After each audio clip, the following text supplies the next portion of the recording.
Jewelry can say many things on your wedding day. As a wedding band, it can say, "This is a forever symbol of our forever love." As a gift to your wedding party, it can say, "Thanks for standing up there with us." Blue Nile can help you find the piece that says it all and says it beautifully, with expert guidance and a wide assortment of jewelry of the highest quality at the best price. Go to BlueNile.com and experience the convenience of shopping Blue Nile, the original online jeweler since 1999. That's BlueNile.com. Ryan Reynolds here from Mint Mobile. With the price of just about everything going up during inflation, we thought we'd bring our prices down. So to help us, we brought in a reverse auctioneer, which is apparently a thing. Mint Mobile Unlimited Premium Wireless. How to get 30, 30, bit to get 30, bit to get 20, 20, 20, bit to get 20, 20, bit to get 15, 15, 15, 15, just $15 a month? Sold! Give it a try at mintmobile.com/switch. $45 up front for 3 months plus taxes and fees. Promo rate for new customers for limited time. Unlimited more than 40 gigabytes per month. Slows full terms at mintmobile.com. Boom! Happy holiday, everybody, and welcome to another edition of Giving Flowers 2. This week is special once again. You already know we're having legends on. An unsung pioneer of the Freeski Culture.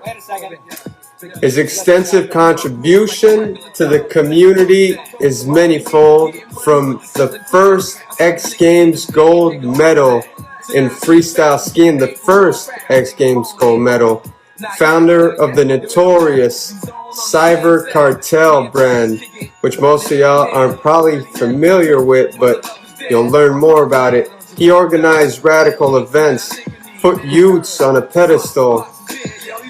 One of skiing's most influential brand leader, X Games gold medalist, brand strategist, elite human being. Welcome everybody to Mike Nick. Happy 420, people.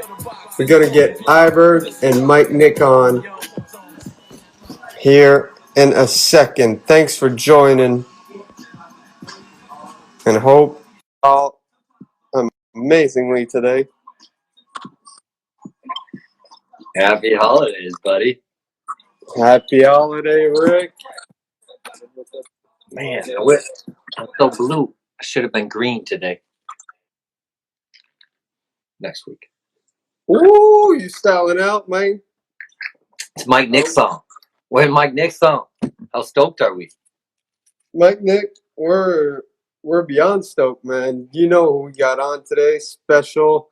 You made him even more special by giving him the Ender of Stereotype, one of Iberg's famously acclaimed movies.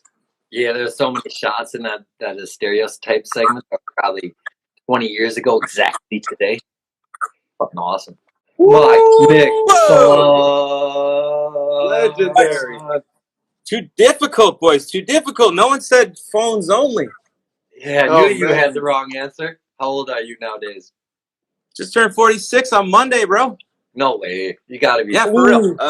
Tax day, the 15th. 15th of April here in America, tax day is a shitty day. Happy birthday a couple days late. Who said cell phones only, Phil? Nobody did. Nobody did. No, but now we know. Now we know. But who goes on Instagram on their computer, Mike? Old people. The audio and the screen is bigger. It's so much better. I don't know. I'm old, man. I use my computer. I had to learn, Mike. I was old too, but then I had to become young in order to learn it. Yeah. And see, now you can't even make this loud enough. Like, I gotta turn up my hearing aids. What's up, boys? All right. People, listen, Phil, we got him on. That opening, the legendary. It's like the hype reel to a Mike Tyson fight. It's awesome. Yes, sir. Stop biting. Yeah, Mike. Yeah. So good to see you, man. So good to have you on. Yeah, but hey, before we start, Iberg, did you know that I had put in a different request for the track on that edit? Do you remember what it was? For Mike Tyson or the most deaf one? Felix edited something different. So I know. Yeah, it was like a party and it was fucking awesome. And I had a producer, and the only opinion he had in 6 days of me making that whole movie there was, "You're going to get sued if you use that." And so, yes, I totally remember that we changed your song. Yeah, but do you know what it was? It was supposed to be burning down house by the Talking Heads. It would have And been awesome.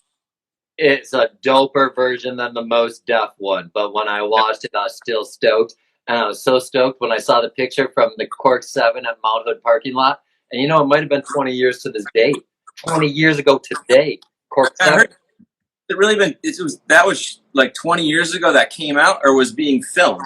Being filmed. Came out in the fall time, man. We were probably Mount Hood last week of April. You saw how dirty it was. Yeah. I almost hit a tree on one of those runouts, too. There was a tree, like, dead center, like, lined up with that jump.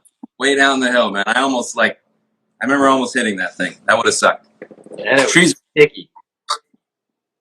What's up, boys? Phil, how you doing? Yes, sir. Oh, I'm doing great, man. It's so nice to have you on. It's been too long. I know. Dude, getting lost and overwhelmed by all that you did on your website and online, man. If anybody wants to go on Mike Nick's website, don't do it. You'll feel bad about the little that you've done in life compared to this man right here. Really? So that's where all the investigative reporting took place, huh, on that website? Yeah, and YouTube, Newschoolers. Newschoolers got some nice little undug gems hidden. I think that website's got to get updated. I made that website. I've never had a job interview. I never had to put a resume together. So I was like, I feel like I'm the only guy on the planet has never had a resume. So I built a website to like kind of encapsulate the stories. It's better than a Wikipedia or whatever. What do people use? I don't even know. I made a LinkedIn page and I just wrote shit down. Yeah, they use LinkedIn. I don't really have one of those either. I'm surprised you found stuff, man, because I don't have a big online presence, unlike you, Phil. Oh man, so you'd be surprised. Yeah. Yeah, let's go back and start from the beginning. I want to wait, Phil. Oh. Mike, do you know why we do this? To fill you in, like why we do it live and what the whole point of this is? Well, no, he didn't tell me much. He just said, hey, do you want to have a conversation next week? And then he said, just go on Instagram. I said, okay, all right, well. So what the point of this is we want to create a place where we celebrate the people that helped create the sport, the people that brought something that's awesome to the sport. So we've already done Julien Renier Laforge. We've done Michael Disno. And so this is pretty much Phil and I want to sit down and pretty much pat you on the back and give you your flowers and say thank you. So it's not really an interview. It's nothing more than to celebrate everything that you did for the sport. And when I was making the list with Phil, like, you're at the top of people that, like, a lot of people don't know what you did. And so it's pretty crazy. And I'm a history freak in our sport. And we all helped create the history in the sport. So it's like, we just want to use this as a platform to say how dope you are. So it's not an interview. It's kind of just to go through, high five you, say, this is what you did, man. It's official. It's real. Fucking that's who Mike Nick is. If you didn't know, now you know. So that's very, and coming from you guys who are legends in your own, one more current maybe than the other. I don't want to, insult you by that, but I mean, Phil is still alive and kicking in a big way. So, well, that's why we're hosting it. We're using Phil's platform to make sure we can fucking tell all the people that are current where they came from. That's a smart way to do it. Thanks, man. We're so glad that you came on, and thanks to Iberg for implementing that idea, because that came from Iberg in the first place. And Iberg's extent of knowledge of the Freeski culture is unmatched.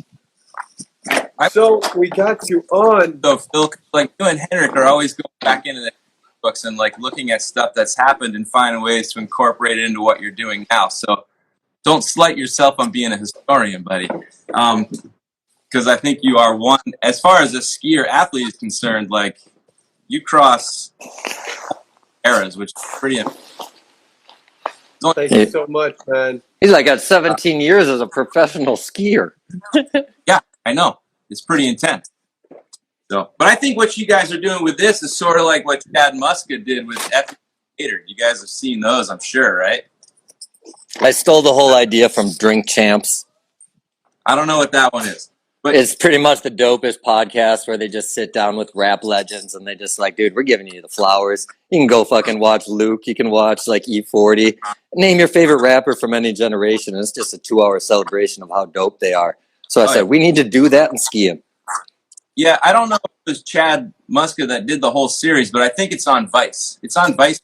They go back and they talk to like, I don't know, just like old skateboard dudes, snowboard dudes from way back in the day, and they do these like, you know, what are they doing now type things. It's pretty awesome. So it's called Epically Latered. Vice. Yeah. Check it out. Yeah, no, I love that show. Right? Yeah, that's what I said, but I don't know who put it on. I don't know if it was Chad who like produces it, or was he just one guy that starred? I think they just had a piece on him that was epic, and then Vice produced everything. Someone. Yeah. Good series. Phil, you like it a lot. Yeah, I follow that. You know it. Ah, cool. All right. Digging deep. Yeah, definitely an inspiration for this.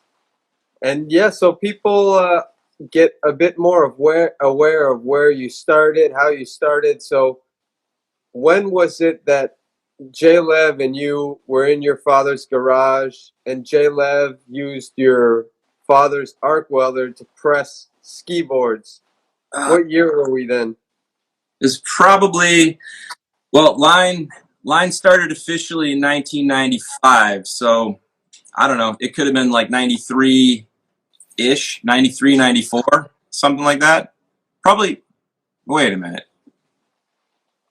Yeah, it must have been around that time. So were you 18? Did you graduate from high school that year? If so, then it was that year. Yeah. Awesome. It has to have been around that time because Jay's a couple of years older than me. He's 3 years older than me. So he was in college. Yeah, he must have been like a sophomore or a junior, something like that, I think, because the first X Games was 98, and I was 21 at that point. And Line had already been around and kicking for a while. So I'm pretty sure Line started in 95 officially. But it was probably, you know, he had this idea, and we probably were playing with my father's welder, kind of trying to figure that thing out, like 93, 94-ish, probably. Damn, so here's my first question. So now that he dated you, as a fan, like, when did you start to do tricks that weren't an upright 360 or a daffy? At what age were you doing something where it was with a grab, landing, or going off backwards or whatever? And what year? I don't know. I started skiing when I was 11. My father taught me how to ski, so I started late. But all throughout middle school and high school, we were skateboarding inline. Like I started snowboarding in 99. So I mean, you're definitely doing tricks with grabs on a snowboard and a skateboard and inline skate. So that whole thing started late 80s, you know, when I was kind of getting into that whole deal. First grab on skis, I don't know, probably. So we actually built the jump. We had like this hill, this kind of sledding hill in my backyard. We built a jump back there. It's on the first ever Line catalog, which is this like 8.5 piece of paper, 4.5 black and white photo.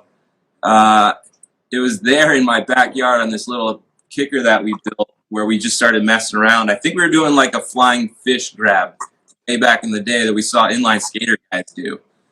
So it was probably early 90s, I guess. So here's my next fan question. As someone, same time, I watched kids putting their tails in, like, in Minnesota, the thing was they took 210s, put their tails in the oven, and then, because that's how you would bend a hockey stick, right? In the oven, a wood hockey stick. So they got the theory from that shit, and then they would drill their rollerblade boots to their skis because that's what they were comfortable thinking in their head, landing backwards, taking off. So but these guys were all in moguls and upright aerials with me. When you were doing this shit and Jay's thinking whatever he's thinking with the ski blades, how do you even like come up with not adapting like a solution twin tip, not adapting to whatever industry has, but like going so far out of the box to be like, let's create something that's 100 centimeters shorter. Like, first of all, why did you have to go so short in order to go backwards or to create the product you wanted? I don't know. I mean, you know, Jay was the one who basically created the product. The whole way it started was he was a senior college at the University of Buffalo in Western New York. He was in like a product design class or something, and the project was reinvent a product. Like take something that exists and reinvent it. And up until that point, like I said, we had always been snowboarding, we had always been skiing, inline skating. So we were always going forward and backwards 2 directions at least on everything except a pair of skis. So in theory, he's like, why don't I take a snowboard and just shrink it down to half the size? Like take a snowboard a 160 or whatever it is. Well, I guess it'd be a 180 something. A big snowboard, right? If you shrunk that in half. But essentially he shrunk it in half and was like, all right, well, let's mount some ski bindings on this, see if we can basically kind of find ski, snowboard, skateboard on a pair of short skis and see if we can go back. So that's that was his thought process in terms of like making it trying to evolve products that were out there, right? Because nobody was really going backwards on skis. And I even think maybe those Eric Pollard and some of his other buddies out in Mount Hood, they were making these little like Solution twin tips, yeah. Griffin Cummings and Josh Frazier. Yeah, Frazier, those dudes. Like you basically just like bolt this thing on the tail of your ski and it, have a tail on it. But I think that was after the fact, or maybe it was right around the same time. Like it was about the same time, 95, 96, when everyone was doing their own thing in regions. Yeah. And then here's my next question on this one was, so these rollerbladers, so say 94, 95, rollerblading was bigger than skateboarding, right? In the world and sales and all this stuff. This is for sure, because I know sales numbers and all this stuff. What they did, where they were all these skateboarding teams were giving their inline skaters these winter snowblades as not manufactured by the rollerblade companies, but they're like, hey, this is rollerblading on snow, because of a huge rollerblade industry in like Minnesota and stuff like this. And so these guys had ski blades, I remember in 93, 94, that weren't Bigfoot. And so they were trying to do all their grinds and stuff. And I remember seeing it a little bit, but I didn't even think of it as skiing, because they were just like, oh yeah, we're doing our rollerblade stuff. So I wasn't thinking the conversion. And Jay, so I'm interested, when you first started, like 95, 96, and you went out and skied with other ski bladed, whatever you want to call it, skied with other kids that were skiing on short twin tip skis, did they come from rollerblading backgrounds, or were they multi-snow to sport people? I mean, so those are like early day line guys, right? Like line ski, the team, those were all mainly skiers.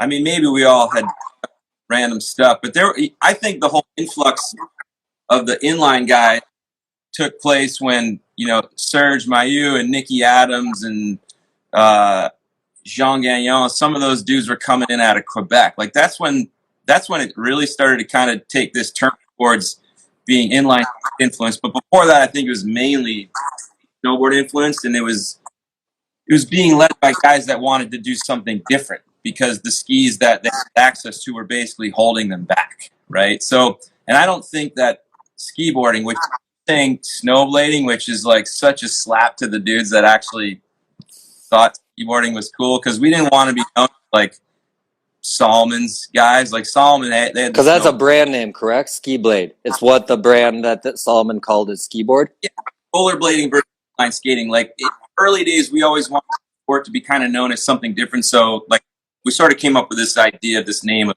skiboards, right? Whereas like Snowblade was one product, but whatever. You're tapping into like a little thorn in my side from 25 years ago that I could care less about anymore. But like back in the day, we didn't want to be called like snowbladers, because that just meant you had like an affiliation with Salomon, right? Yeah. Which was sort of like the opposite of what we wanted to be back in those early days. But I think for the most part, it was like guys who were feeling held back by their skis that didn't just have to resort to snowboarding to do something cool. They kind of got on a pair of short twin tip skis or ski boards, whatever you call them. It was just super interesting to me, because as a upright aerial skier, I'll call myself at the time, to not see anyone in my circles of freestyle be drawn to the shorter skis. Like, it was interesting looking back on it now. You're like, wow, we did ballet, moguls, and aerials. Why wouldn't we have done something that allowed more freestyle? And it kind of shows how conformed it was, right? If that wasn't fun to us. But that's why you guys were interesting and rebellious, because you guys came from such a passion of doing something. Like, there was no outlet. You didn't come from racing or fucking moguls. like the majority of the other creators of our sport. If anything, like I've known Jay since I so I mean we're talking 35 years now or something. I've known that guy. So and I grew up with him and his brothers, and we were sort of free ride guys before free ride was a thing. Like we just went and skied moguls all day long. Not a mogul team, be like, super proper Johnny Mosley style. Those guys that had to do it like a certain way to be judged, right, based on criteria. We were just like freestyle, free ride, do it your own way kind of skier guys who also snowboard and skateboard. It was just this whole action sport kind of influence thing. And I don't think we ever felt that ski boards were going to right? There was going to be an evolution. Ski boards served a purpose in the beginning to start to expose people to new things that could be done better than the upright aerialist style. So we were never going to skiboard forever, right? Like in all honesty, I think that thing lasted like 5 or 6 years. It didn't last forever. I mean, there were 3 X Games, 1999, 2000 that we did on ski boards, and then after that, ESPN said, for whatever reason, I don't know, they said, hey, let's just move everything to all twin tip ski. So at that point, then I switched over, I guess, back to regular long skis because I grew up anyway. Jewelry can say many things on your wedding day. As a wedding band, it can say, this is a forever symbol of our forever love. As a gift to your wedding party, it can say, thanks for standing up there with us. Blue Nile can help you find the piece that says it all and says it beautifully with expert guidance and a wide assortment of jewelry of the highest quality at the best price. Go to BlueNile.com and experience the convenience of shopping Blue Nile, the original online jeweler since 1999. That's BlueNile.com. Ryan Reynolds here from Mint Mobile. With the price of just about everything going up during inflation, we thought we'd bring our prices down. So to help us, we brought in a reverse auctioneer, which is apparently a thing.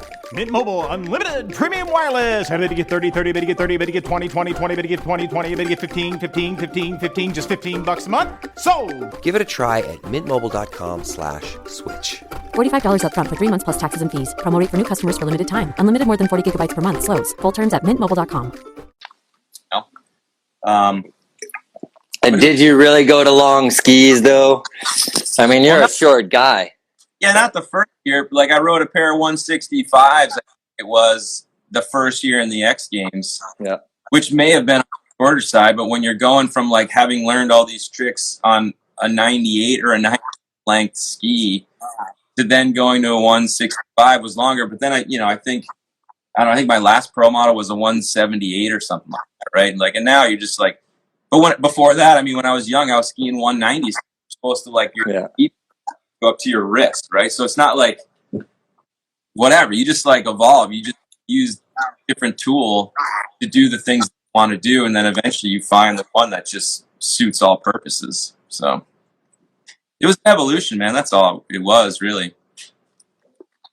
And back in the day, like most of the parks were reserved to snowboarders and who didn't really like skiing and things of that fashion. So Stratton Pipe at some point opened up their half pipe to ski boarders, and I was curious to know how the dynamics between ski boarders and snowboarder was at that stage. Yeah, that didn't go well. That's like throwing a cat and a dog in a barrel and putting a lid on top. It's like, have fun, see if you can get along. And it wasn't going to work. I mean, snowboarders hated us because that was the only thing they had. Like, but everybody hated snowboarders in the beginning, right? Like, I remember back in the day, we used to have to call mountains to find out if they allowed snowboards on the hill. And some of them did, but then you still had to take a test to prove that you could make turns and get on and off the chairlift. Like, this is back in the late 80s. And so all the skiers, all the old-time skiers, they hated snowboarding back then. And then once the snowboarders got accepted and they had earned this little area of the mountain that's all their own, the snowboard park, they didn't want to let skiers in because supposedly, like, we had to hate each other because old skiers hated them. Whole mess. And then, like, even the first year that I got invited to do the X Games, my fourth X Games, which was 2001. Like I got invited by ESPN to do it on long skis because I had gotten like a medal in the first 3 events for ski boards, but then have a ski board event, and they're like, oh, well, Mike kind of has earned the right to have an invite. Canceled the sport he's doing. He's pretty good. Let's give him a shot on long skis. And like even then, like skier guys, they didn't want me in that event either because they didn't think I was a skier. I was just a ski boarder for those guys. So it's sort of like I spent a lot of years being not liked by people just for what I was riding on. You know what I mean? Even though I had everything, I'd been a skier forever, boarder forever. Then I rode these short skis for a while, back on long skis, and but because you're doing something different, it's like, you know, people just kind of look at it like, nah, not a part of the crew. Yeah, hence one of your statements in video or volume video magazine issue 5. Quote from Mike: kids need to be more open-minded about what they see on the hill. Do you feel like that statement still holds up today? Like, I know you probably spend much less time on hill, but how do you feel about this statement still holding up? I think now I think everybody is pretty cool with everybody at this point, which is awesome. I mean, I don't know. I think, how long has it been, Phil, since like hand drag started to become like a cool thing to do? You know, that's like 7-8 years now. I mean, that's after me. We weren't ever doing hand drags in our video parts, you know. But like, I think when that started happening, and then when you started seeing like what some stuff that the traveling circus guys were doing, like Will and Andy, those dudes are like aliens. They're so far out with what they try to do. I think when all these things started happening, and guys like Eric Pollard and maybe even you, whoever, were like skiers that are well known, seen on a snowboard, literally snowboarding, you started to break down all the barriers. And I think that's cool. So I think at this point, I think everybody's pretty well open-minded, accepting of whoever you are and whatever you do on the hill. I watched that interview today, and the only thing I thought about is great advice for just the world. It's not really a ski thing. Just be open, you know? And like, cause it's funny, as you get older, like I talked to Matt Harvey for the first time ever in my life yesterday. Really? Like Matt Harvey, the guy who started Newschool. Never talked to him in my life. And one of our random side tangents was like, man, how funny are the things that we got pissed about? You know, that like played such a big part in it, right? Whether it's snowboarders hate ski boarders, doesn't fucking matter.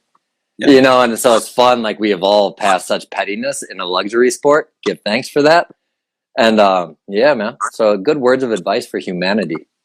Yeah, I agree. I mean, I don't know if I was trying to be all that prolific back then, but you weren't. But that's how serious we had to be, because it was like you still like we could still in 2002 when you did that interview, we'd still roll to a park in Mammoth and someone would be like fucking skier, and you're like what? So even though parks were open, that later it still had some like it was cool to hate the skier kid who did the exact same jumps and rails as you for no reason other than they had skis and you had a snowboard. And it was just weird for a year or two. And I think back in those days of the early 90s, when he started Line,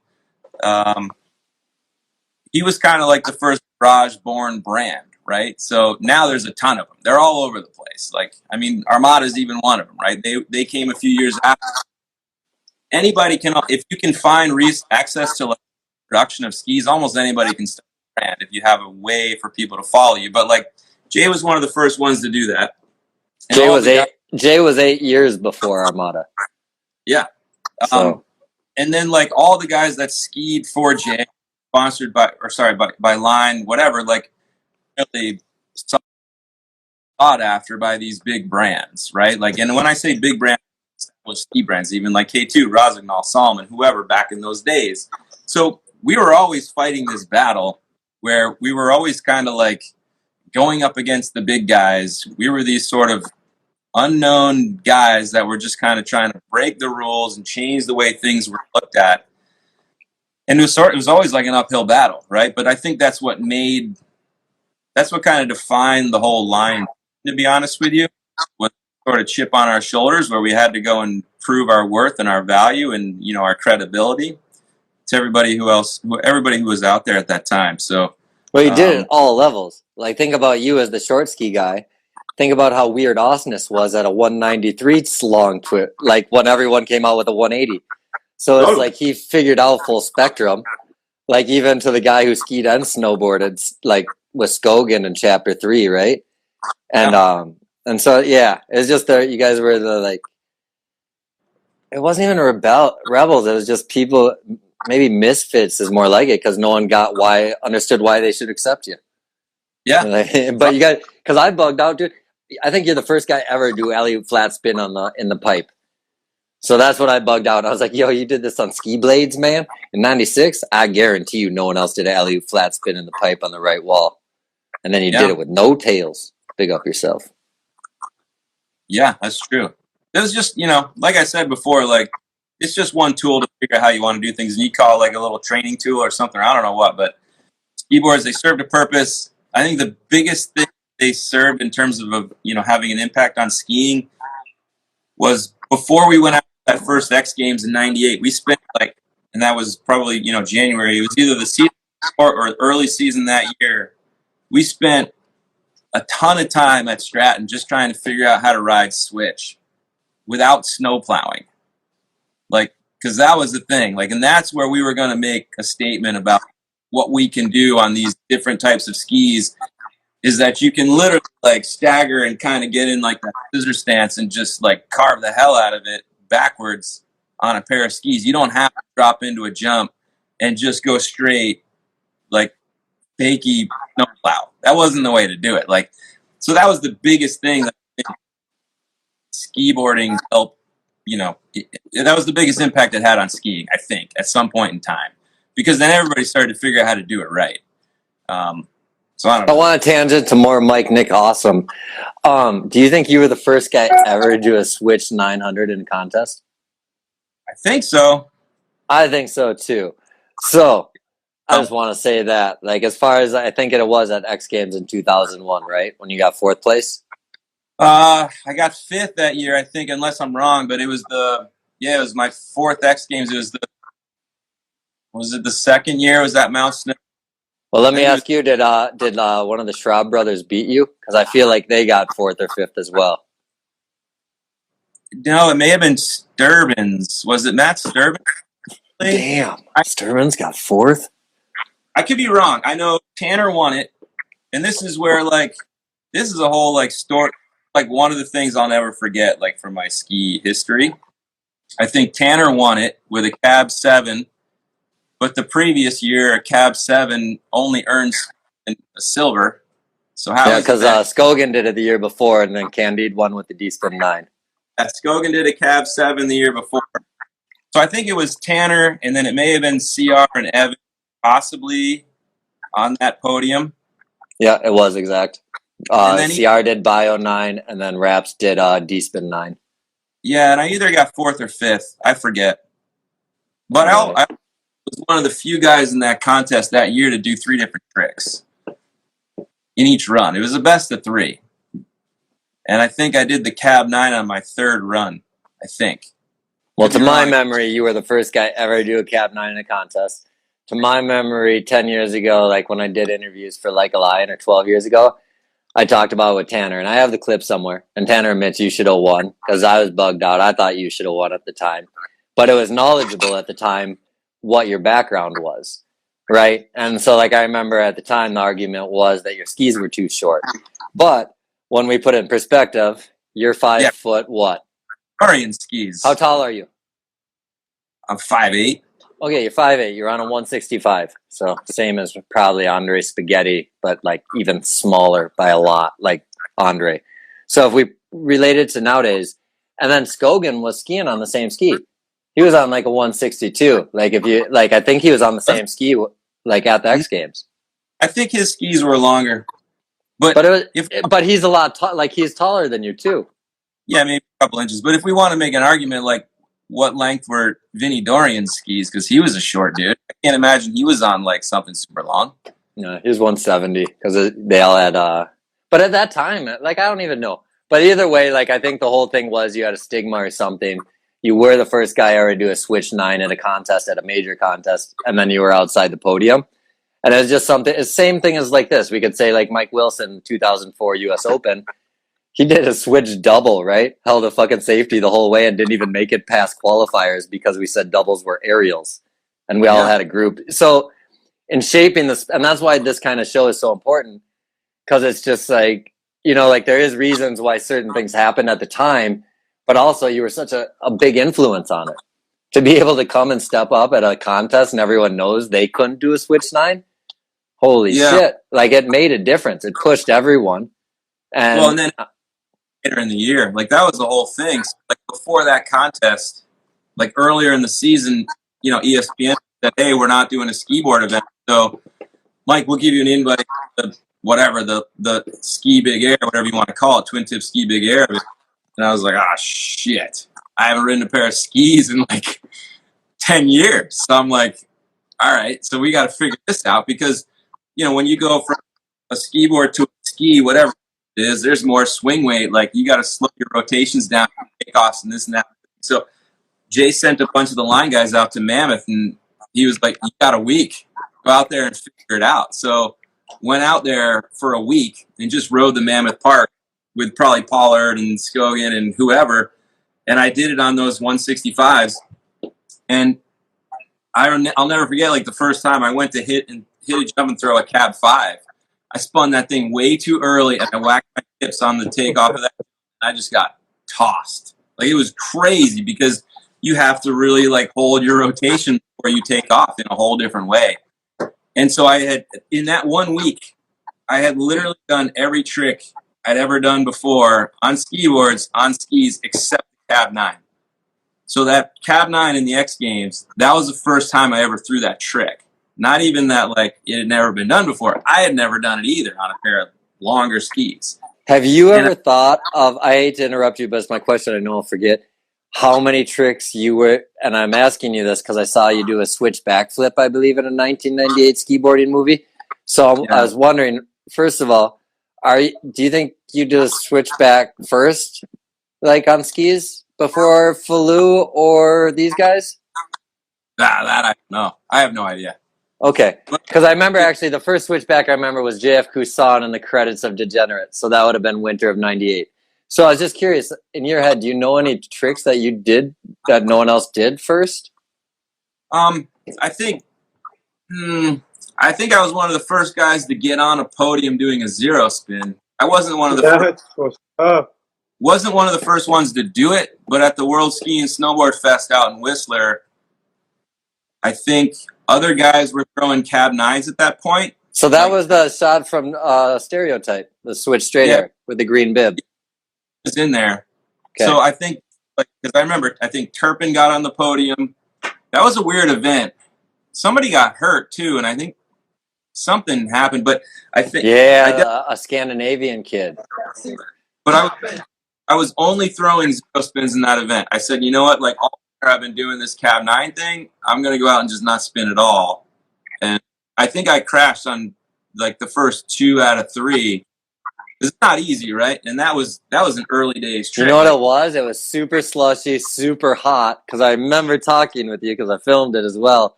And the whole idea was everyone was grabbing and falling on the landing. Yeah. And I think Creighton won that time. He won the year before. So I think the event was actually Tanner, Turpin, and myself on the podium. So that was another one of those kind of first deals. But I remember like the X Games where it was my 3rd run, and I had been in first 2 runs, and I looked at Pollard, and I was like, hey, man, like I should probably try this Cab 9 now. And he's just like, I'm like, I've never done it. And he goes, just do it. So like that was it.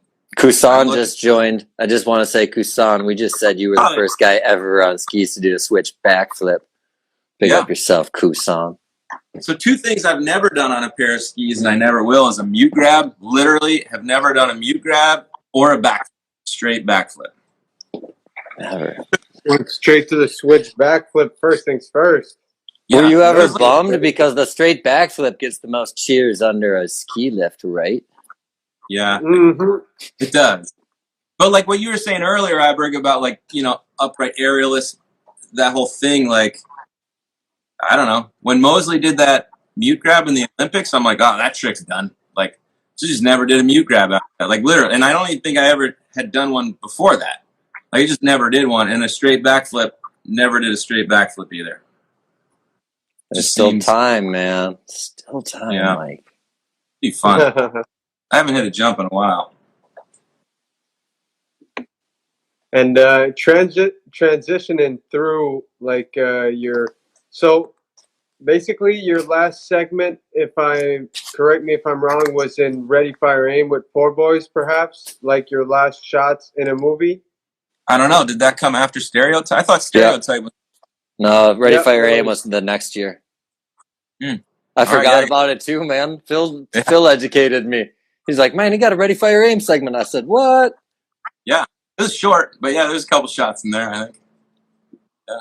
So all through this, like in 1999, lest people forget, you founded, I think it's 1999, correct me again if I'm wrong, but you founded a brand, a notorious outerwear brand, first rider to start and operate his outerwear brand in Freeski and Cyber Cartel. Yeah. How did that start? How does the idea of you, a pro athlete, popping off, like winning X Games medals, start an outerwear brand, like on top of being the athletic feat you are? And I'm curious what year you started it too. It was 98. Okay. It was years after Jay had started mine. Myself and Jay's brothers, Doug and Matt, 3 Leventhal brothers. Doug and Matt and I started Cyber. And I think it was, we had seen, like, hey, Jay did it. Like, it's not rocket science, right? It takes some hard work and, like, a good idea and then just figuring out how to make it happen. But I think outerwear it had a pretty traditional ski look to it, so we wanted to do something different that was a little more snowboard style and just kind of cooler. So we honestly started actually screening our own T-shirts, like, somewhere in my apartment boom, there you go. Look at that thing, man. Vintage. We just started screen printing T-shirts, and we just figured that maybe we can represent a whole group of skiers that are underrepresented at that point in time. Like, so we always the idea was that, like, Cyber was the brand. Cyber was the name of the road that I grew up on, Cyber Road. Right. Where the word came from.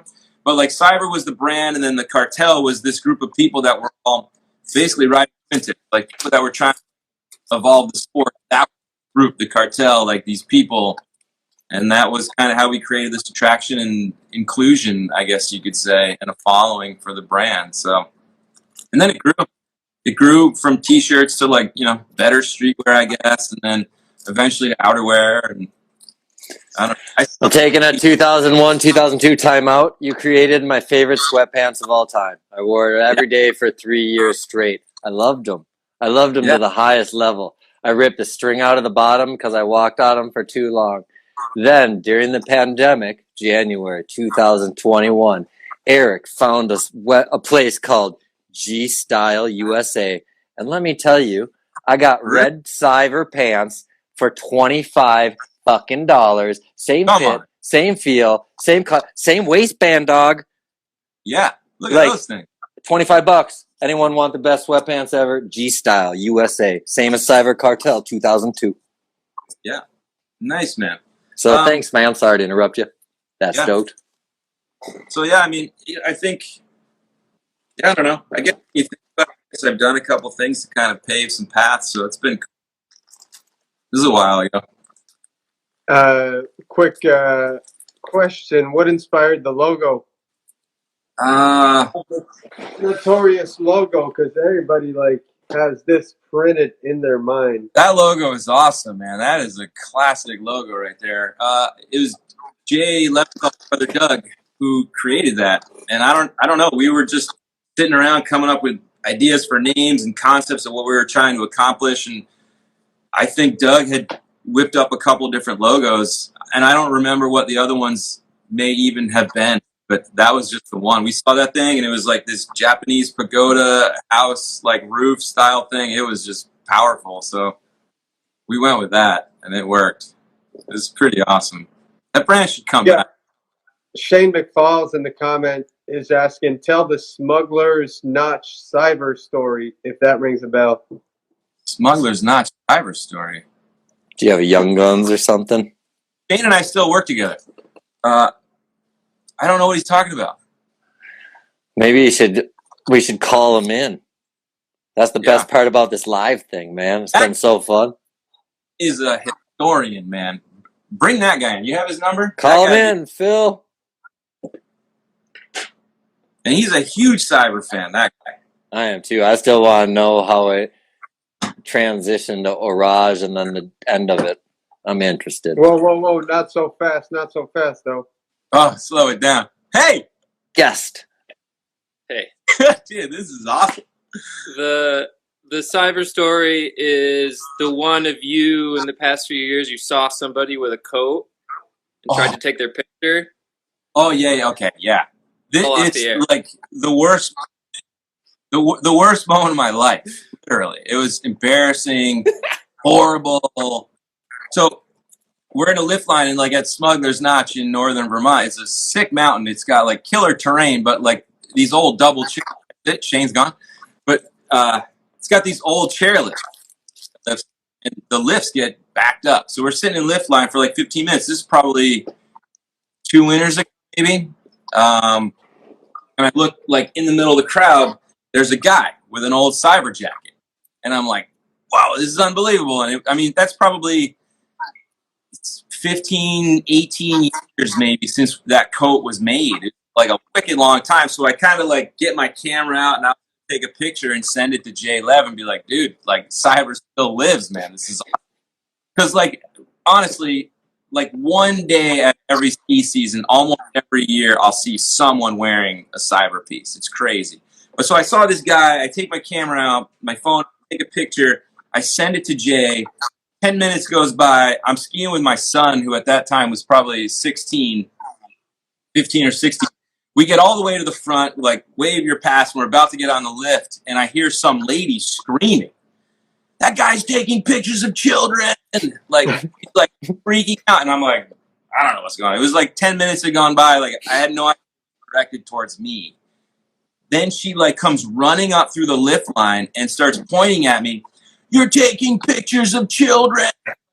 Craziest thing I've ever heard. I'm like, what? And she's going nuts. And I'm like, lady, like, you have to like calm down. You can't scream. Lift line guy, he's like, you got to get out of this lift line. I'm calling ski patrol. You can't take pictures of children. I'm like, Nick is fucking exposed. Yeah. So then like, so I finally realized like what's going on. And I'm like, lady, I will show you the picture that I took. And if your kid is like 25 or 26 with a long ponytail and a beard, I'm like, took a picture of that guy, but I think that's the kid. So I took a photo out, showed her. She's like, that's my kid. And it was like on like the very side, like the picture, you could see like his back. And I'm like, but lady, like there's also 100 other people in this line. Like you can see the jacket, like cyber logo right in the middle. I'm like, that's who I was taking a picture of. It was the whole thing, man, but I'd like never felt like that in my life where someone was freaking out like I was taking a picture of a kid in an inappropriate way. Then I get on the chairlift, you'll kind of, this is sort of like ties home to you. So I get on the chairlift, I meet the guy at the top with the cyber jacket, and I'm like, hey man, like I gotta just let you know, I just took this picture. It's a picture of you, but here's why. I'll delete it if you want. And he's like, dude, that is the best like story ever. And I was like, well, where'd you get that jacket? He's like, I got it at the Orage sample sale up in Quebec. So does he know who you were? I don't think he did, but he figured it all out. And like, so anyway, he was cool with it. The mom, and the whole thing got, worked out, but you can get in trouble for taking pictures of people you don't know, I guess. Some people don't like it. Anyway. Lesson learned, man. Thanks to Shane for dropping in and giving us insight on this story right here. So, like, parallel to cyber was radical events that you put on. For instance, one that was atypical and ahead of its time, perhaps like took a bit of inspiration from skateboard demo tours, was the cyber sessions. Talk to us about that. How, like, then at that point, still pro athlete, brand entrepreneur, starting your own events as well.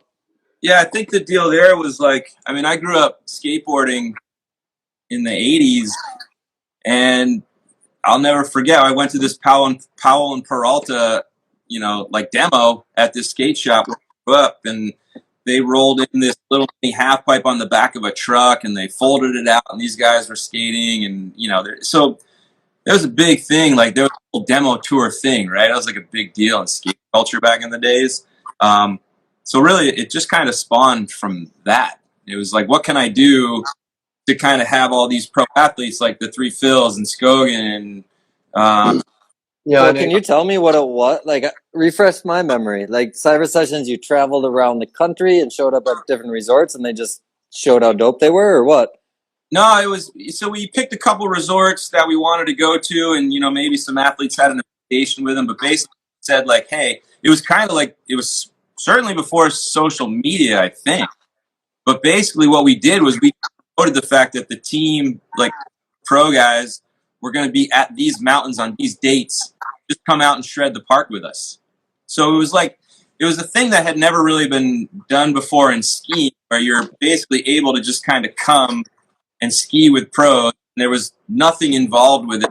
And we're all going to be at the same park at the same time. And we're going to just go ski this thing and hang out. But it was kind of maybe somewhat inspired by Glenn Flake's, whatever, his whole like down home tour he ran. Like that guy went everywhere and skied with whoever, and everybody loved it.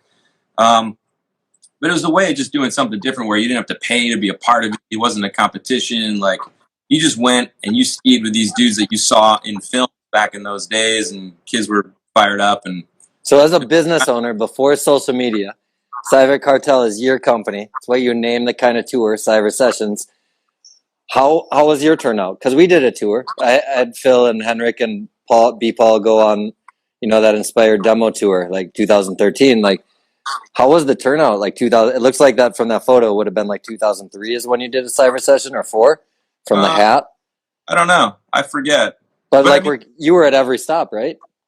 Yeah, I think so. What was it like when you just show up with like superstars, whether it was legends like the Phils or Scogan and Pollard on the come up? And yeah, I mean, I don't know, 50, 60 kids. I don't really remember, to be honest with you. So I'm just throwing a number out, but I'm sure it's a pretty good crowd. And then like it's probably about that many, I guess, because I think I do remember some photos where like we have a tent, and then at the end of it, we'd meet at like 4:00 or whatever at the end of the day, and we would just throw out all kinds of swag from our sponsors, and kids were pumped, signing autographs and whatever.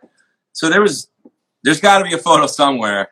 I remember it in my brain, where there's a pretty good turnout. I mean, it wasn't like hundreds and thousands, but enough kids where you're all training through the park and you're kicking up some dust because there's a lot of kids dropping. That's awesome, man. Big up yourself on that, because to be honest, I never knew Cyber Sessions was the demo tour model. Yeah. Like I only saw it as, I guess, I don't know what it is, before social media. So I only got one page that Phil probably showed on the screen of ways to absorb it. And then maybe however it was told about the next year in an ad. Yeah, I think we did those for a couple years, and then we expanded. We did the Cyber Young Gun Open, which was basically a 4-stop contest. And like at each, we did one at Stratton. We did one at, I think Copper. Avila. We did one at Mount Seymour out in BC, and we did one up at your hometown, right, in Quebec, Phil, didn't we? Yep, Mount Avila. Yep. Not my hometown, but yep. And LJ won that one.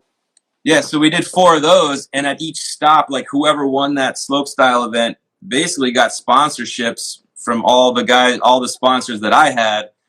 And then later that winter, we took those 4 athletes and we put them on an Orage Masters team out in Whistler. And the names that came out of that event are pretty awesome. Like Shea Flynn won one of those. LJ Strenio, he won one. Matt Walker won one, and Joe Schuster won one. So Joe Schuster. All those dudes ended up having, to whatever degree, like a legit pro career, and went on after that. That thing was pretty cool, actually. And Hell yeah, man. So was Cyber, did it get absorbed by Araj? Or did you shut it down? Like, I guess I never know the end story of Cyber too, as a fan of what you did and like wore your shit every year for years. But like, the end of that was, so I sold Cyber to Araj. okay. Because we were making hoodies and T-shirts and sweatpants and stuff, and we kind of wanted to take it to the next level. And honestly, back then, like making outerwear was no simple feat. It's expensive as fuck with all those SKUs. It's insane. The textile industry is crazy. Someone from Araj basically said, "Hey, you're sponsored by Araj. Like, you're one of our athletes, and you're also running your own brand. Why don't we just kind of like join forces?" But we basically sold Cyber to Araj, and then a couple of the guys were basically running Cyber and utilizing Araj, like their business, all their resources for production, distribution, reps, sales reps, trade shows, all that stuff. And then after, I think about 5 years, in all honesty, I think the people who were Araj at that point in time, they saw how well Cyber was doing with the youth market. They wanted a piece of that action, but they just weren't able to get it done with Araj, because Araj was kind of like, let's say, like for skiers 25 and older and a little more traditional, whereas Cyber was definitely for the younger kids who were more of new school, park, whatever. So they decided to kind of stop moving forward with Cyber, and I had no decision in it because I sold it to him. So here's my quick question. Phil just showed that it said Cyber merges with Araj 2007 to 12. Did you, when you merged, did you take over like as a team manager for Araj and creating their image for outerwear at that time? No, but I mean, I guess I was a part of it, right? Like they knew that they wanted to inject a little more youth into Araj. Did you sign Phil Casabon? I don't know. Phil is like either Jamie or me and Jamie. I don't know. Do you know Phil? Maybe. Yep, it was Jamie. I was on before Mike was on Araj. Yeah. But certainly once Mike got on, things took a turn for the better. The team was notorious then. That's what, like, Araj golden years when Mike got on, like, for real. And that's what I wanted to big up you too on, Mike, because like I grew up where Araj was some really fluorescent popsicle shit in the early 2000s, right? And when you were like, say, do you remember the jacket? I think it was like 2001, like your neon green one with Araj that stuck over the chest. You were a Araj athlete, right? At that year? Yeah. And it was just like the ugliest shit. And then whether your athlete input or when you came on board and then gave athletes like Phil access to create dope shit, where you probably had to fight when they're like 2XL, we're not going to sell 2XL to our market. And you're like, yeah, but we're branding. We're not selling this jacket. We're making Araj cool. And so like, that's what I got to watch from afar. Want to high five you because you made a whole brand cool for a small time period. They had like an older school mentality about them, but they had really good designers. Like their design team was really good. And honestly, Araj was a pretty amazing brand when they were doing what made them amazing. Like when they were really using all these crazy alternative fabrics and trying new stuff and basically making outfits look like streetwear. Like you could wear it downtown, you could wear it on the mountain, and it was technical. But then they kind of started to fall off when they tried to play. They started to care more about big numbers and sales. Because let's face it, like anything that is like core and innovative for the most part, at least in the beginning, not going to be a massive growth driver, right? Like it's investment. Yeah. So they wanted to grow, and I think during those years, that company was actually eventually sold to a capital investment firm, and during those years, that is when I think the brand kind of started to die, unfortunately. Because was that on your out then with Araj? Or yeah, eventually. So then eventually I helped a guy named Eric Eric started Araj back in 1980. Eric had sold, included Cyber, Araj, this other women, Lowly, yeah. So there was a bunch of brands that were basically in this corporate. Then they sold them to the capital investment firm, And those guys started to sit behind the, the driver's wheel and dictate which brands we're going to get invested into. And it wasn't Cyber and it wasn't Orage. It was some of the other brands that had a little more mass market potential, So at that point I said, hey, Eric, like, your brand you started is dying. If you want to save it, like, we need to buy the brand back. And you got to kind of come back into the fold, and we've got to take it away from this company we sold it to. So basically, Eric and I worked a deal to buy Orage back from the company they sold it to. And then I worked there for a couple of years when Eric had regained. Just wasn't necessarily what I was hoping for. So at that point, which is probably 8 years ago now, maybe, I don't even remember when it was. That's when I kind of exited the whole ski industry. So this is a while ago. Oh, it's fun to learn, Mike. Yeah, I mean, it's the whole thing. Go ahead, Mike. Like, I started skiing, like my first X Games, I was 21, right? That's pretty old compared to nowadays. Kids are like 14 winning. So I always knew that I wasn't going to have this lifelong career as an athlete. At some point, your body just starts to kind of not be able to handle it, just literally physically. You got to kind of go in a new direction. So that's honestly why I started Cyber in the beginning, is because I just wanted to do something that I thought was cool and that hadn't been done before in terms of the industry or brand, and then maybe that brand keep me in the ski industry for as long as I wanted to be, because it was something I wanted to do, but and you got access to everyone, because if no outerwear company was making street clothes, right? Like, so it's like you could go get the Phils, and Phoenix isn't their biggest sponsor, isn't going to care because they didn't pay them to wear a t-shirt and a sweatshirt. Right. So that was the weird thing. So then I had like all these other dudes that I was competing against, skiing with, and films and whatnot. I mean, these guys were all skiing for other brands, but then they were skiing for my brand to wear a t-shirt and a beanie. Like, it was weird. It was dope, man, because if their jacket was open on their ad, it showed Cyber. You know what I mean? You were able to infiltrate with the beanie space and the t-shirt, sweatshirt space, just for branding. And because of that, like, that billboard space was for sale with everyone, and no one had even like.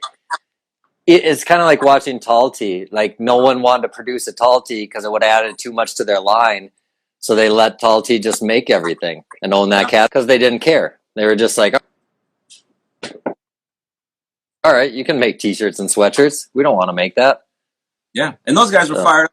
It was something cool. Like, that brand represented who they were, Yeah.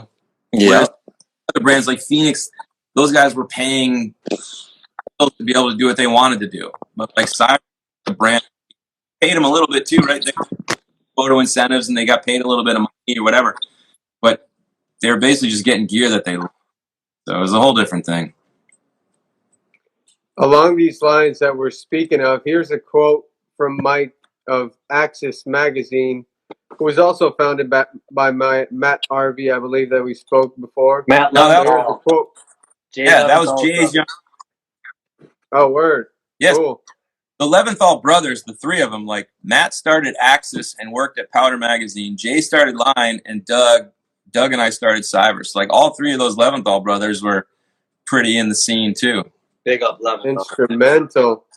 Yeah, big up the Leventhal family. I can always tell Matt taking photos in SB1 because he always takes guy in the sky shots, and when he goes in the back, you can see half his head's bald. Fucking awesome. I hope Matt's watching Mott. Yeah, so here's the quote from Mike Nick, the prolific. The problem is that the older generation who currently runs skiing with their giant companies, corporate madness, and millions of dollars are simply using the youth and his movement as a marketing tool, but they are not actually giving back, building a future for you. They're afraid of the risk in fully backing something with such a short history. This goes back to 2003. Since that statement, have you seen any change in the overall climate of skiing? Is it better or worse, in your opinion, than it was since that quote? Yeah, I mean, that was probably when that was 20 years ago, right? So I was 26 at that point in time, and I was probably fired up and trying to, focused on changing the industry and putting putting my spin on it, or at least helping get it where we all wanted it to go. So maybe I was a little naive back then, or kind of trying to be a tough guy or something. I don't know, but and it certainly wasn't back then what we wanted it to be, but it is now. I mean, there's so many more brands now. I think skiing in general has changed. I mean, magazines are kind of dying. Like, I don't know, but there's so much more going on now. I think skiing is in a way better place now. I mean, Phil, like what you and Henrik did with your video series, like what guys like the Traveling Circus guys are doing. I mean, I'm kind of spacing on some of the newer ones, but there's so much content that's coming out now. I think the industry is in a much better place from the skier's perspective, right? And I would say probably from the industry as well. But I've been out of the industry for a while. Like, I haven't been to a trade show since, it's probably been 10 years that I've been out of it on like the business side of things. So I really, I still hang out with Jay Lev. I see him all the time, but even he kind of broke again when he started to skis and he moved out of it. He stopped going to trade shows and selling to ski shops. He just broke the mold in life. So, I don't know. I don't know if it's better or not in as good of a place as it should be, but it changed. And I think it's because of our generation where, cyber's not around anymore, but at least I was able to kind of help start to do something to get people to move away from it. Like all the, like Armada as a brand too, Forefront, all those guys, like the athletes needed to kind of take over, and I think we finally did it. And I think what you're seeing now is the results of all that early stuff. And then like what your generation did, Phil. So who is it? It's probably online. Who's that? Hey, got Eric all right. Pollard on the cover of that bitch. This is relevant for what you guys are talking about for a bunch of reasons. Oh shit, he got the actual article. I'll show you why. Pollard, Bellinger, Royalty. This is the dope one. Hang on. This is I think this is the Axis style issue, which is it's a pretty good one, still in mint condition if anybody wants to buy it off me for, hundreds of dollars. But what I was searching for is the Albany rail. Yeah, but that's in Troy.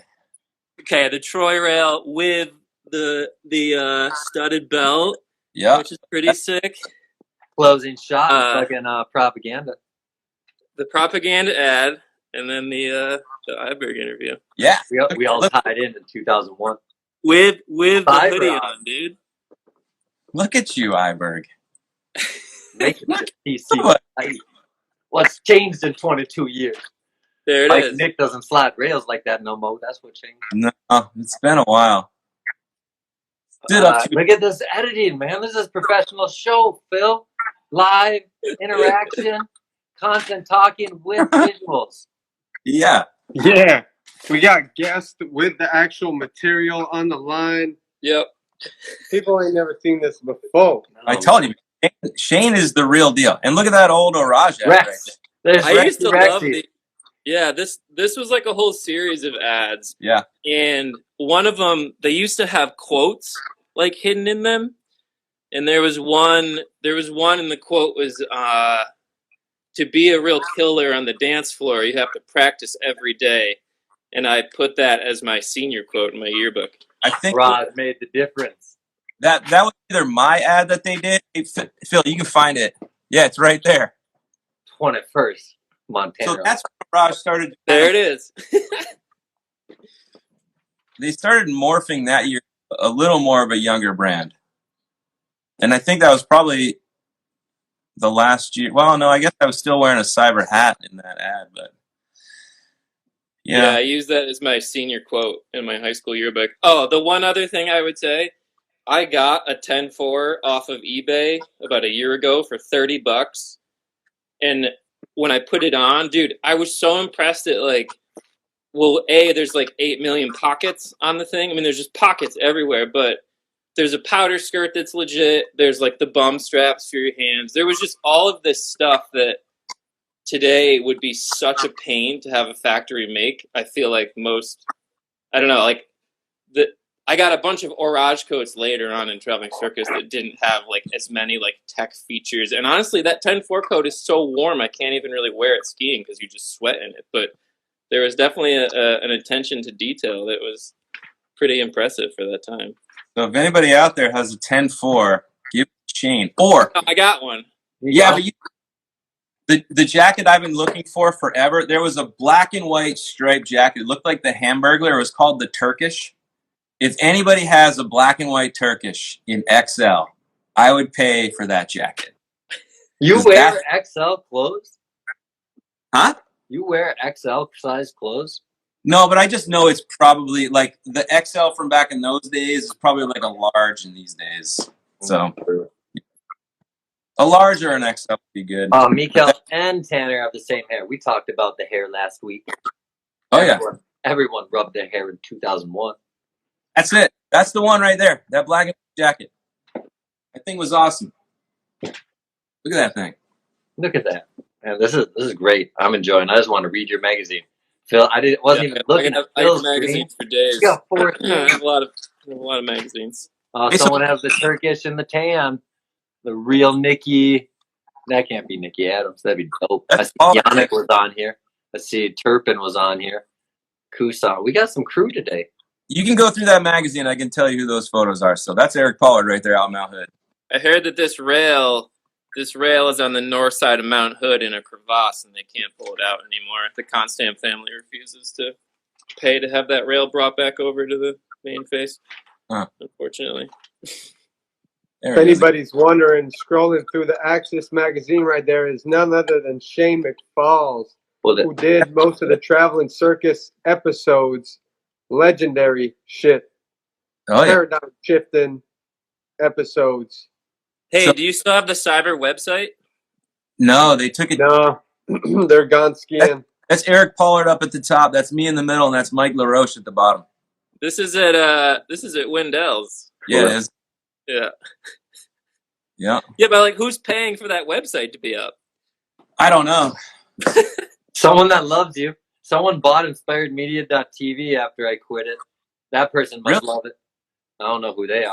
So if somebody was going to start making Cyber again, who would they have to go to? To Orage? Probably. Oh, who's going to do that? Uh-oh. Actually, a guy from Japan emailed me about a year ago to like start making Cyber stickers and giving them out in Japan. And I was like, I don't know who would allow you to do that, but it's crazy, man. There's still talk about that brand coming back. That brand should come back. Yeah. It could. It has a history. Yeah. Look at that guy. Yes, here. Belanger, s'il vous plaît. Iberg, what are you doing these days? What are you up to? All right, I got to go back to work. Thank you. All right. Man, this is about you, Mike Nixon. Yeah, but there's other interesting things to chat about. Phil hasn't even talked. He is such a great journalist. Have you listened to every time he asks you a question? He thought about this, researched it, and pulled up quotes. He's on quote number 3 next quote, if he has another. So I don't want to take away from Phil's shine as an investigative reporter. And also, it's not easy, man, because like Shane and I, we still work together, like, and we do like video projects, and a lot of time these video projects, like helping other businesses and brands tell the story. I'm a horrible interviewer. Like, I can't do it. I can't come up with questions. Like, I can talk and sit here and like come up with questions on the fly, but the fact that you did all this research in the beginning and then articulate those questions is awesome, man. So it's good. Nothing less, dude. We're fucking stoked to have you on, and the opportunity is gorgeous. Like, we don't have the platform. I mean, people don't know about you, most of the people, and just even myself, like, obviously I grew up watching you skiing, and we were in a close relationship through the Raj episode where you were managing the team, best brand manager in the game. And then I still like slacked on some of your history. Iberg put me on to all the ski board shit, and I'm watching you ski board in 1998 doing Switch 9 Louis Kangs. Another thing is Louis Kangs, man. Yeah. You brought those to the table big time. Yeah. Give thanks I know. to that. Yeah, that's I don't even know how that started. That was another thing that like some inline skater probably did. Like we were just sitting there at one point just going, okay, cool, we got to grab our skis now. Like what do we do? Like, you know, like, because it's not, I mean, skateboarding to snowboarding is easy. All the grabs are pretty much the same. And I don't know, we must have been looking at some inline mag or a video or something, and some guy did a Liu Kang, and that seemed like a cool thing to do. So here's my just bad question. Now, if I was to watch a Phil do a Liu Kang, they would just drop one leg straight down and one leg straight up. Now, you had the Mick kick where the grab foot was straight up, and then you had a daffy-like other leg. So, what one's a Liu Kang? Did you see someone do it the straight leg out the way you did it? Because I think we always called it a Mick kick because of you. If you straight-legged your Liu Kang, you were doing the Mick kick. Right. It was honestly, it was probably an inline skater guy, because there are definitely some dudes back in the day that were doing Liu Kang wrong. It was just they just kind of pulled up one knee and safety grab with their other leg like hanging straight down. Like there's more to it. It's like a whole kind of body positioning type thing, and like the ultimate was to get your Kang leg like up as high as you could over your head. Or at least like that, but it wasn't a straight down kind of thing. No, and I've seen that's what set you apart, though, from everyone else that did it. Like, at least the Phils kind of always would go into the Phil grab where they'd slowly go up and down with a little bit of tweak. So it wasn't so dramatic as far as, like, let me just pull one leg straight up. Yeah, like that flat five right there, Phil, that's the one. That is the one. Yeah. I don't know. It's just the way you had to do it, you know? Well, you were the only one. Like, you know what I mean? Can you think of anyone else that did their Liu Kang like you? Probably not back then. Nah, Mick kick. You know. Only one I can think of is Nicky Adams, which ironically has a background in rollerblading. Right. And Nicky, I think, grabbed the opposite way. So if Nicky was spinning left, he grabbed his right foot and then like kanged out his left leg. But where if I spun left, I would grab my left leg and kang out my right leg, which I think slowed my rotation a little bit. If you look at Nicky, he grabbed the opposite way, I think. And I always thought his were cool. No, that's right. Rotation. But yeah, you're right. But then later that year, I remember after that one X Games, there were other guys that were trying to do it later on in the season, and I don't want to name names, but it wasn't looking good. They weren't doing it right. Obviously, I don't remember him doing it, so it must not have been shit. Yeah. Mick kick, though. Mick kick. That was the deal, huh? Mick kick lives on. I think I texted you one time or something years ago. I don't know, you were doing some Liu Kang somewhere, and I'm pretty sure I texted you and gave you some props for it, because you got good Kang style, buddy. Really nice. But I think you might do yours more like Nicky Adams. Thank you so much. If I'm not, I did some like Nicky. I think you might if you spin but left. I did. You hang out your left foot and you spin left. I think. I did both, but the real one was definitely inspired by you. All right. Where see. Oh, we lost Phil's audio.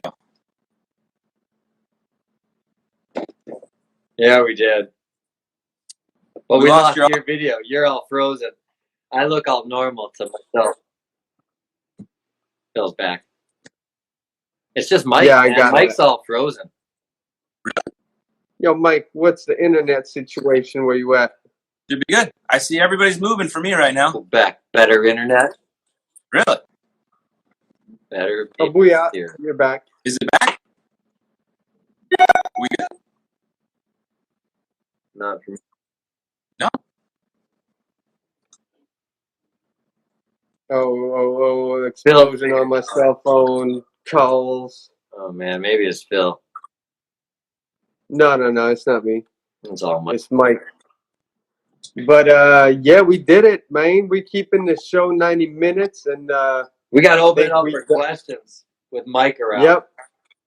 Yeah. Let's get some people on the chat board send your questions to Mike Nick, because so far we only had Shane McFalls do the knowledge. Let's have somebody else here ask something interesting. Shane was amazing. Big up Shane for getting on the show. That was fun.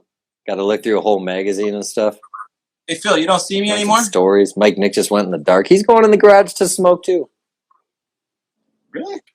I can hear you now, Mike. You don't see Best moment at U.S. Open. We got Chris Turpin, the one and only. Turpin. Hey, you don't hear me, or do you see me, or what? I see you and hear you. Oh, okay. I saw you guys the whole time. I saw it, and I heard everything.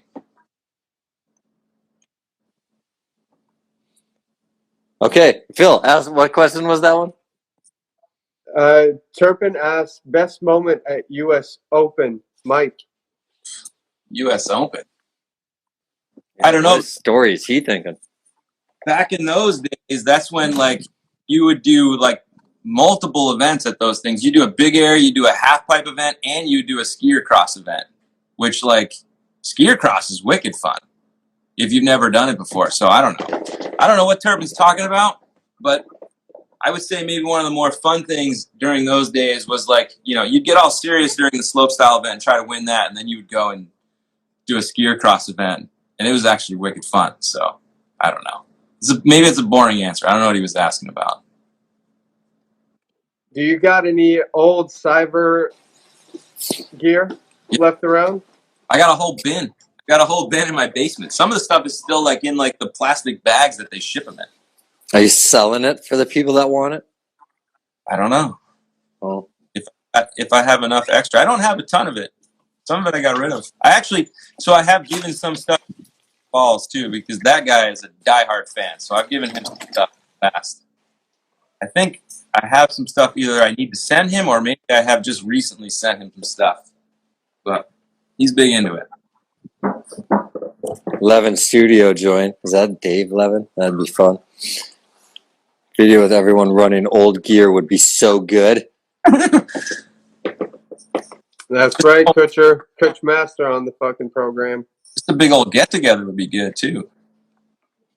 Yeah, that would be fun to see people in real life. I always wonder how rich I'd have to be to like pay for everyone to come see with families. That'd be crazy. Otherwise than that, it seems almost impossible globally. Some of the best days skiing were like later X Games. I think it was there was like a 10-year run where I hadn't gone back to an X Games because of the trade show out in Vegas, like SIA trade show. And there was a couple years in a row that like I would leave the show a couple of days early and then go over to the X Games and check that out. And some of those days where it was like contests were over, but then all these old ski dudes would just get together and have some beers and then just go charge the mountain together and just ski fast. At Aspen was awesome. Those were some of the best days ever. There'd be like 30 dudes just hammering down. Scary. Like literally scary. Because you think people are going to ram into you and you're going to die because everybody's just skiing so fast. Those are some of the best days, just like for no reason other than just to go ski. I don't know. Things are coming back into my now. Yeah, that's why we have to talk longer than the hour that we try to allocate for this, because realistically we could go a whole day or 2 or 3. Yeah. Fuck, you guys, man, it's been a while. Let's see if you remember the last comp and did you feel like the comp days were over when it snuck up on you, the last competition? This is Skis Baller asking. I kind of knew it was going to come to an end, I guess. I think maybe one of the last contests I did was potentially that Telus World Ski and Snowboard Fest where I did that zero spin, or maybe it was one of the core games over in Japan. Remember those things, the core games? Did you retire then? I never thought about it, but like when I think about it now, like you kind of went full business out of nowhere. Well, the year of stereotype, I think you must have like those World Ski and Snowboard Fest. You got those shots. Yeah, right there. And then we filmed the whole, because I think the last winter that we filmed most of that stuff, I wasn't competing. So that may have been one of the last contest shots. Wicked. Well, that's a fucking dope-ass way to go out. Yeah, buddy. That may have been one of the last ones. That was a sick event, man. That whole place was jam-packed down near the Longhorn, down at the bottom of whatever Whistler, Blackcomb base area. There's people like hanging out of their hotel rooms. That event was awesome. That thing was big time. It was. This one could be fun. Biggest contract for an Iraj athlete. You're not on contract with them anymore. I'd like to know who had it in your time period there and how much. Probably TJ Schiller. That dude pulled some cash. Like, I don't know if I should really give numbers. Is it 6+ figures? He was in that zone, man. Big up yourself, TJ Schiller. He was a bomb fucking late 2000s. Yeah, and it may have been after that year that he threw that 1440 for the first time ever in maybe the X Games. I don't know. US Open he won in 2004. Yeah. I wasn't managing TJ's contract. I got paid. And Iraj back in the day was spending some money on athletes. They were definitely supporting those. That's for sure. Fuck That's yeah, for TJ. sure, yeah. Still my highest paid contract to this day. Really? I guess with the conversion of money in US, it would be equivalent these days, I think. But yeah, basically, yeah. Yeah, those guys. And then there was like 1 year when it just kind of like came to an end. But yeah, those guys were paying some athletes. Chat about you and Steve working and Turpin working out that C-Rail in Utah for way too long until you tapped into the dollar bill, yo. So I think Turpin had put like 100 tries in on that thing or something silly. Like we went 3. I remember this too. I can add to it. We went 3 different days, and each time we had over 100 tries minimum.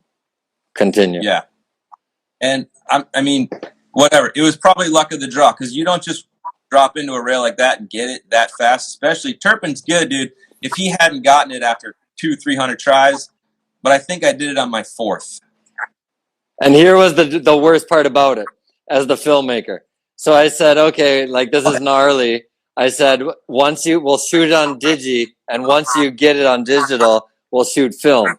So Mike got it super early. We got the digital shot, and then we burned I think I burned 4 rolls of film on that rail, and no one got it, and I just threw the film in the garbage when I went home. Yeah, but did I have to do it again? Did I get it again? No, you didn't. No. And I think it was Fred Foto put $100 bill on the end of that thing. He's like, whoever hits the end of this thing is getting a $100 bill. And Fred Foto had multiple dogs on the scene while he took little bong rips. Tormented Turpin for a long time. That was awesome. Good stuff. Hell yeah, Mike. We're going to wrap this up. Man. Keep it to the hour and a half period that we got, but just want to give thanks from the whole skiing culture, if I may, to the contribution that you brought to the table, from the many facets that you operated, from trick pioneering to brand strategist and entrepreneur.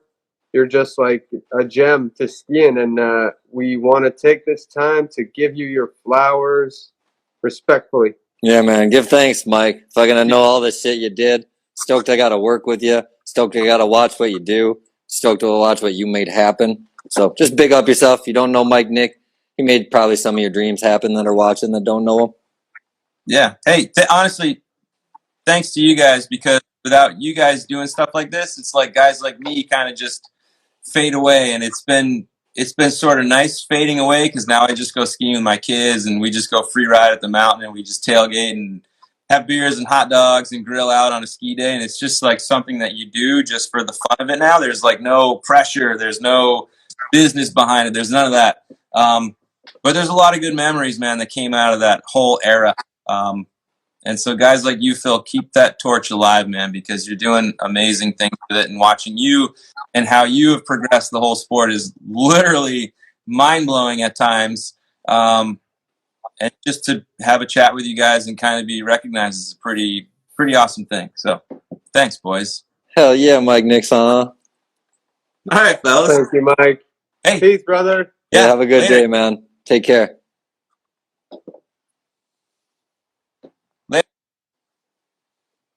Yes, people, we've done it on this 420 holiday. Eric Yes. Iberg's birthday. Second, he got 2, so he aged 2 years per year. So, Got a if birthday every day.